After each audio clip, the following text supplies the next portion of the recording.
Hi, I'm Marie. Mom and wife full-time, that's me. Paul, that's my husband, works a trading gig, and let's just say he's married to his job just as much as he is to me. Used to scribble down thoughts on books, reading between and beyond the lines, but these days I'm more about reading bedtime stories to our boy, Jack. Life threw some curveballs early on, lost my parents when I still needed them. That was rough. Then along came Paul, with a family in tow. His folks were the real deal, good people, you know. Took me in, no questions. Made me feel like I finally belonged somewhere again. Been with Paul for years now, since those college days when love seemed to be enough to fill any void. We settled into a rhythm, he at work and me taking care of everything else. But man, did that rhythm skip and stumble when Jack came into the picture. Paul changed, or maybe this was always him, just waiting for a reason to surface. He'd come home on a Friday night with a few too many drinks in him, loose-lipped and surly. "You gotta start shedding that weight, Marie," he'd snipe after slipping off his tie. "You barely fit in those jeans anymore." I'd be lying if I said it didn't hurt, but I told myself to brush it off, toughen up, maybe he'd cool down by morning. But mornings just brought hangovers and silence until the next round. The house became this place where I tiptoed, trying not to set Paul off. Jack, little trooper, he could feel it too, sticking close, watching his old man with wide, careful eyes. One particularly rough Friday, Paul came home and made a beeline for the fridge, crack open a cold one. I was on the floor with Jack, blocks scattered around. "Another day in paradise, huh?" Paul sneered, leaning against the counter. I forced a smile. Just the usual, you know, chasing after this little tornado. I ruffled Jack's hair, but my heart wasn't in it. Paul tossed his head back, downing half the bottle. "Maybe put some of that energy into a workout routine, eh?" I bit my tongue, counting to 10 in my head. "I'll look into it," was all I managed, shuffling Jack into his pile of toys, anything to escape the cutting edge in Paul's tone. But the weight wasn't just on my hips, it was on my chest, heavy, making it hard to breathe. I didn't know who I was in Paul's eyes anymore. I had finally shaken off those last stubborn pounds. It felt good, kind of. But Paul, well, he had a talent for finding flaws. My sweats and baggy tees were the new target. "Jesus, Marie, you dress like you're living at the gym. When was the last time you dressed up? Remember how you used to look?" There he was, leaning on the doorframe with that look that said everything his words didn't. I glanced down at my stretched-out mom life tee and yoga pants. "This is just practical, Paul. You want me all dolled up to do laundry and wrangle our son?" One corner of his mouth curled up like he had just made a successful trade. "I dunno, how about looking good for your husband? That used to matter." I sighed, rolling my eyes. "Well, unless my husband starts taking meetings at the playground or the grocery store, I think I'll stick with practical." He shook his head, chuckling without humor. "You used to care, Marie." His voice trailed off as he wandered back toward the living room, his disapproval hanging in the air like a bad smell. Then there was Jack, our boy, trying to navigate the shaky terrain between us. I was teaching him please and thank you, thinking manners mattered. Paul caught a bit of our lesson one afternoon and scoffed. "Look at you, teaching him to be Mr. Manners. You want him to get trampled on?" "Manners are important, Paul. It's about respect," I said, trying to keep my voice even. "Respect is earned, not politeness policed," he shot back. "He needs to toughen up, not be some yes, please pushover." Then the whole freeloader thing started. One night, Paul came home, tie askew, looking like he had won and lost the same fight. "Nice day?" he asked, sarcasm heavy as he glanced around what I'd come to see as our minefield of a home. I put down Jack's toy and braced for what was coming. "Just the same, dealing with tantrums and spills. How was work?" Paul's laugh was short and sharp. "Work? Oh, it was just dandy, supporting a parasite." My cheeks burned. "Excuse me?" My voice was a little too loud. Jack's eyes flitted from me to Paul, sensing the shift. A parasite, Marie. I work, you play house, he said, each word pointed and heavy. That's the thanks I get? I am raising our child, Paul. Your child. That's work. That's vital, I said, my voice rising now, too. Jack started fussing then, picking up on the tension. I swept him up into my arms, trying to shield him from the fallout. Paul had a knack for knowing when he'd pushed too far, and his next words were more measured. Marie, I go out there and deal with sharks all day. Come home, and what? I don't know, something different. I can't be your one-man show, Paul, I said softly, trying to defuse the bomb that our marriage had become. I'm here, juggling a million things for us, for Jack. We looked at each other then, really looked, and I wondered if he saw the plea in my eyes. The help me, back me up, be with me that I felt screaming inside. But he turned away, the finality of his silence telling me that no, he didn't see. He didn't want to. One day, the disrespect boiled over. Jack scrunched up his little face and called me a name, a real zinger. He got it from Paul. You're just a lazy bum, he had hurled at me, his tiny voice bitter and angry. I felt like I'd been slapped. What? Jack, no, you can't say that, I stumbled, shocked. He folded his arms, stubborn as his dad. Dad says it, so can I. That was the last straw. When Paul got home, I was waiting, steaming like a forgotten kettle.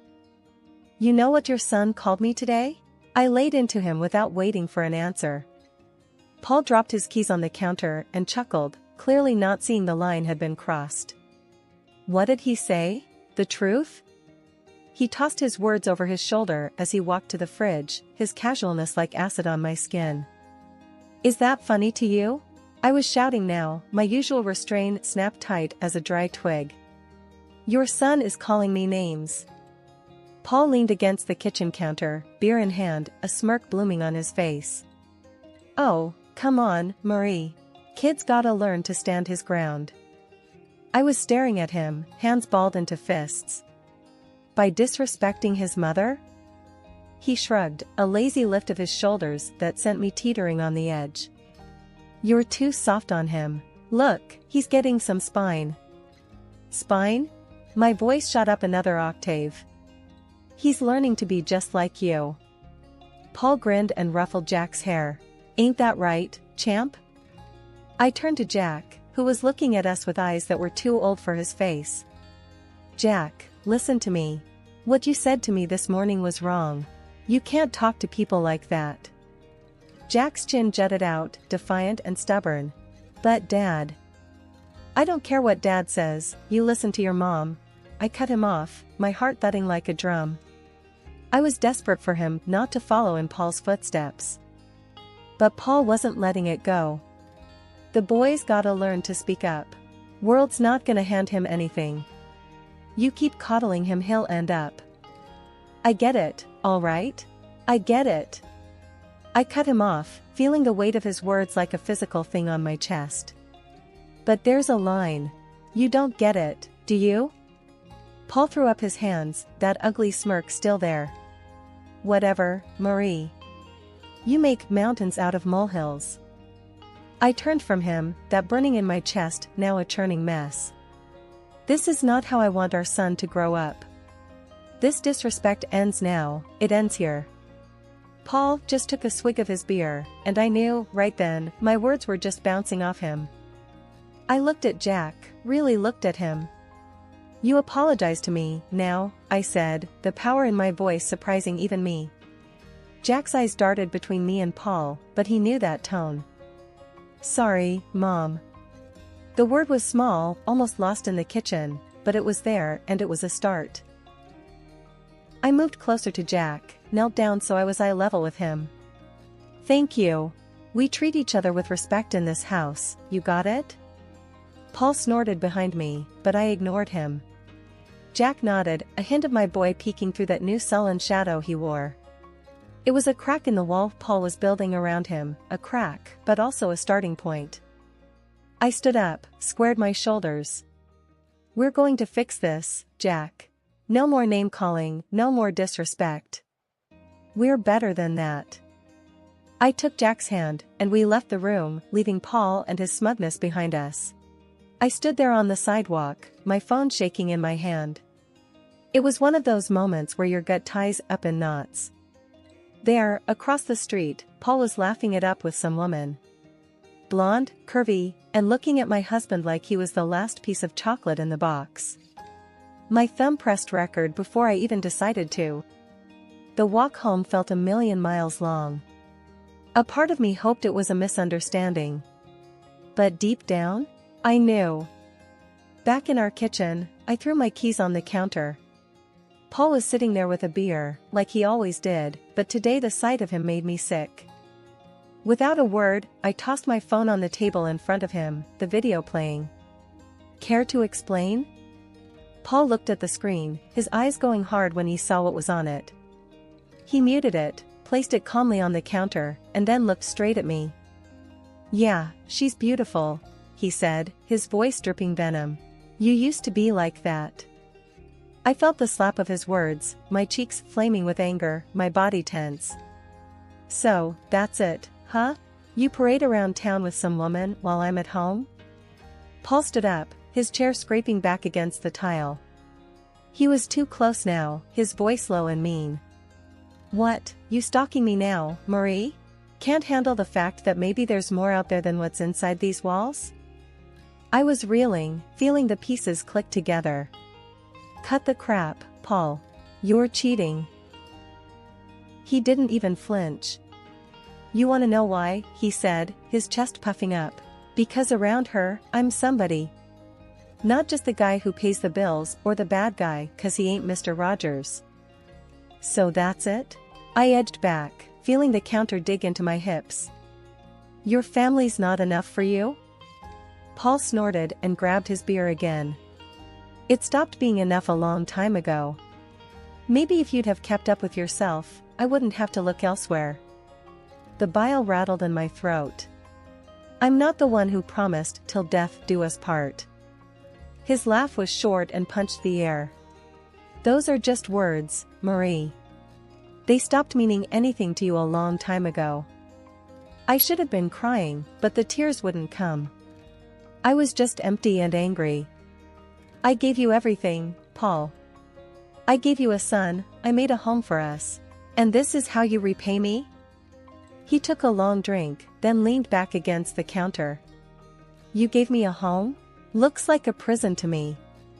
Same old, every damn day. You think that's a life? We made vows, Paul. I shouted, my voice cracking. Yeah, and you broke them every day with your sweatpants and constant nagging. His face twisted into something ugly, something monstrous. That was the last thing he said before I walked out, my heart numb, anger seeping into every corner of my being. I was on edge the whole ride over to Paul's folks' place. It was gonna be nasty, but I had to lay it out for them. They needed to know who their son really was. His mom answered the door, with a happy smile. Marie, what brings you here at this hour? I just barreled past her. I gotta show you both something. Once his dad came in, I played them the video straight up. His mom gasped, her hand flying to cover her mouth. His dad, red-faced and looking like he'd rather be anywhere else, he barked at me, Paul's gotta stop this nonsense now. And like that, all hell broke loose. That night back at our place, Paul kicked off as soon as I walked in. You had to drag my parents into this, didn't ya? His voice was loaded, ready to fire. Yeah, well someone's got to. I shot back, my nerves steel. He was a storm brewing. With a step towards me, his hand raised, but he didn't get far. You're bad. Jack's voice cut through, strong and braver than any of us. Paul stopped stone cold. Paul's hand dropped, and his mask slipped a second, shock in his eyes. But then he hardened up again, cold as steel. I want you out, he said, spitting the words like they were sour. Take the kid and go. So we went. With Jack's hand in mine, I didn't look back. Bags thrown in the back of the car, we headed for the city, miles of road unwinding like my thoughts. The luxury house was something else, my unexpected inheritance. 2 stories, white columns, and a porch you could throw a party on, all waiting in another city, away from everything that had gone wrong. None of my folks, not even a whisker of Paul or his clan, had ever set eyes on it. When we pulled up to this grand house, Jack's face pressed to the window, eyes as wide as the moon. "Is this a castle?" His voice was a whisper, almost lost in the vastness of it all. "Something like that," I said, a laugh escaping me for the first time in. I couldn't even remember. We stepped into that house, our new beginning. It was silent, save for the echo of our footsteps on the marble floors, bouncing off the high ceilings crowned with crystal chandeliers. The furniture was swanky, left behind by folks I wish had lasted a lifetime longer. I plopped down on a couch soft as clouds, and finally, Jack's laughter filled the rooms. The sound of it was more luxurious than anything else in this place. We explored room after room, Jack running ahead like he was leading a parade. Each new door opened to a room grander than the last. "I call the biggest one," he declared, claiming a bedroom that overlooked a garden already blooming with the promise of spring. Laying him down to bed that night, the day finally caught up with me. My eyes burned with the tiredness of it all, but looking around at the high ceilings, the gold trimming catching moonlight, I knew we were worlds away from where we started. Sitting there, in the quiet of a room too nice for today's shadows, I whispered into the darkness, "We made it, kiddo." Life in the big house slowly shed the shadows of the past. Jack's giggles filled the halls more than the echoes of old fears. Most days, it felt like we had always been there, just the two of us, in our new safe haven. The house, with its silent strength, was keeping the world at bay, until the day Paul showed up, uninvited and unwelcome. He was at the door in a storm of anger. I opened it and there he was, looking like trouble had followed him around. "You can't just disappear with my son, Marie." I leaned against the door frame, unfazed. "He's my son too. And I didn't disappear. I moved on." Paul's scowl deepened. He glanced around, taking in the opulence of the place with wide, disbelieving eyes. "How can you afford this? I know you don't make this kind of dough." I had to bite the inside of my cheek to keep from smiling. "Well, turns out I had a little left over each month. Who knew?" He raised an eyebrow, a sly accusation in his gaze. "And I'm struggling to cover rent for that old place by myself. It's damn near impossible now that they jacked up the price." I shook my head. He always was good at playing the martyr. "That's not my problem anymore, Paul. I've been using my own savings to cover the gap in the rent for years. Savings that, thank God, I don't need to bleed dry for that house anymore." The greed in his eyes flared up like wildfire. "What, and you're living here in luxury while I—" "Stop right there," I cut in. "This isn't your concern. This," I motioned to the grand house behind me, "is mine. Mine and Jack's." Paul took a step forward, but I didn't back down. "Look, I came here to fix things. I'm saying I forgive you for all this, sneaking around." His audacity almost knocked the wind out of me, but I had a little surprise that would put the brakes on his charade. From behind the door, I pulled out the divorce papers and slapped them into his chest. "And here's what I'm saying. We're done." He looked as if I'd slapped him with a physical hand, his face twisting through confusion, rage, and then settling on calculating desperation. "You can't do this. What about Jack?" I stood taller, my resolve like iron. "I'm doing it for Jack. He doesn't need this chaos you bring. Sign the papers, Paul. It's over." He glanced from the papers to me, then back again, his posture deflating slightly. "You'll regret this. You can't make it alone." "That's where you're wrong." I smiled, not from humor but from a deep-seated confidence. "I'm already making it. And without you, we're doing more than just fine. We're thriving." With a shake of his head, Paul looked like he wanted to say more, but he didn't. Instead, he turned on his heel and strode away, clutching the papers like they were a snake that could bite. Once he was gone, the house seemed to exhale with me. I closed the door gently, turning back to the life I had fought so hard for. Life had a way of tossing stuff at you, hard and fast. It was Thursday, the kind of day that should have been easy, but it wasn't. We shirked dinner for a bit, setting up ramps out of old books and watching the Lego car stupidly do flips and land upside down.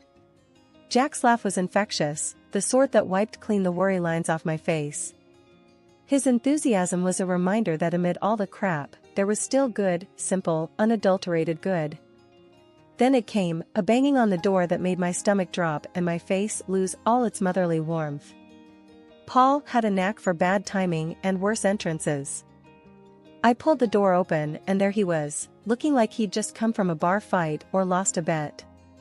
"Paul, what's up?" He scowled, that usual look he gets when he thinks the world owes him. "So, this the high life? You playing house with my Jack while I'm scraping pennies just to get by?" Jack peeked from behind me, a knight in Lego armor. "Hey, screw off, Paul. Don't talk to my mom like that." Paul's face turned a nice shade of tomato. "The hell? You let him talk like that?" I stood there, hands on hips. "He's expressing himself. Something I should have done with you a long time ago." Jack came out from behind me, all fierce. "Yeah, get lost. My mom, my rules." Paul's anger was something else, a storm that had nowhere to go. "You think you're smart, huh? Talking to your old man like that?" Jack squared his shoulders, a small David to Paul's Goliath. "Don't gotta think. I know it. Mom knows it." Paul opened his mouth, but nothing came out.